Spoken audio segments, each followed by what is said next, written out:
നമസ്കാരം.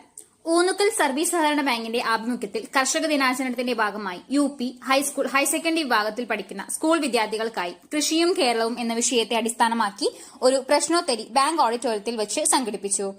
Programme coordinator Joy Paul വിഷയത്തിൽ ആമുഖ പ്രസംഗം നടത്തി. ബാങ്ക് പ്രസിഡന്റ് MS പൌലോസ് അധ്യക്ഷനായിരുന്നു.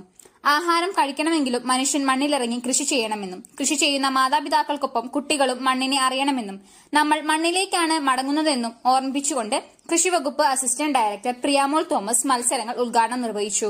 പ്രസിദ്ധ ക്വിസ് മാസ്റ്റർ ടോണിഷ് തോമസ് മത്സരത്തിന് നേതൃത്വം നൽകി. മത്സരത്തിൽ UP വിഭാഗത്തിൽ സെന്റ് ജോർജ് കവളങ്ങാട് 1ാം സ്ഥാനവും saint Augustine's saint George Kothamangalam 2, 3 സ്ഥാനങ്ങളും, ഹൈസ്കൂൾ വിഭാഗത്തിൽ സെന്റ് അഗസ്റ്റിൻസ് കോതമംഗലം 1ാം സ്ഥാനവും സെന്റ് ജോർജ് കോതമംഗലം, ജവഹർ നവോദയ വിദ്യാലയ നേര്യമംഗലം എന്നിവർ 2, 3 സ്ഥാനങ്ങളും, ഹയർ സെക്കൻഡറി വിഭാഗത്തിൽ government higher secondary school Neriamangalam 1ാം സ്ഥാനവും, ഗവൺമെന്റ് VHSS മാതിരപ്പള്ളി മാർ ബേസിൽ ഹയർ സെക്കൻഡറി സ്കൂൾ എന്നിവർ 2, 3 സ്ഥാനങ്ങളും കരസ്ഥമാക്കി. താലൂക്കിലെ വിവിധ സ്കൂളുകളിൽ നിന്ന് UP ഹൈസ്കൂൾ ഹയർ സെക്കൻഡറി വിഭാഗങ്ങളിലായി 23 ടീമുകൾ പങ്കെടുത്തിരുന്നു. വിജയികൾക്കുള്ള ട്രോഫിയും ക്യാഷ് അവാർഡും മെഡലുകളും സർട്ടിഫിക്കറ്റുകളും വിതരണം ചെയ്തു. ഭരണസമിതി അംഗങ്ങളായ Mathachan VC, Joseph George, Hydros PM, Lissy Joy, Sonia Kishore എന്നിവർ പ്രസംഗിച്ചു. വൈസ് പ്രസിഡന്റ് തോമസ് പോൾ സ്വാഗതവും സെക്രട്ടറി ബിനോയ് KK നന്ദിയും പറഞ്ഞു.